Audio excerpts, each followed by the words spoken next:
9-ാം സ്ഥലം, ഈശോ 3-ാം പ്രാവശ്യം വീഴുന്നു. ഈശോ മിശിഹായെ ഞങ്ങൾ അങ്ങേ കുമ്പിട്ട് ആരാധിക്കുന്നു. എന്തുകൊണ്ടെന്നാൽ വിശുദ്ധ കുരിശിനാൽ അങ്ങ് ലോകത്തെ രക്ഷിച്ചു. മുന്നോട്ട് നീങ്ങുവാൻ അവിടത്തേക്ക് ഇനി ശക്തിയില്ല. രക്തമെല്ലാം തീരാറായി, തല കറങ്ങുന്നു, ശരീരം വിറയ്ക്കുന്നു. അവിടുന്ന് ദാ നിലം പതിക്കുന്നു. സ്വയം എഴുന്നേൽക്കുവാൻ ശക്തിയില്ല.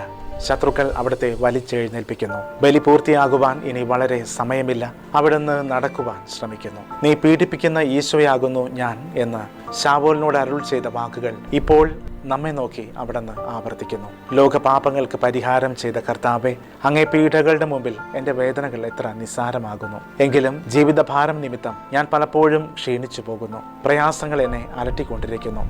ഒരു വേദന തീരും മുമ്പ് മറ്റൊന്ന് വന്നു കഴിഞ്ഞു. ജീവിതത്തിൽ നിരാശനാകാതെ അവയെല്ലാം അങ്ങയെ ഓർത്ത് സഹിക്കുവാൻ എനിക്ക് ശക്തി തരണമേ. എന്തെന്നാൽ എൻ്റെ ജീവിതം ഇനി എത്ര നീളുമെന്ന് എനിക്ക് അറിഞ്ഞുകൂടാ. ആർക്കും വേല ചെയ്യാൻ പാടില്ലാത്ത രാത്രികാലം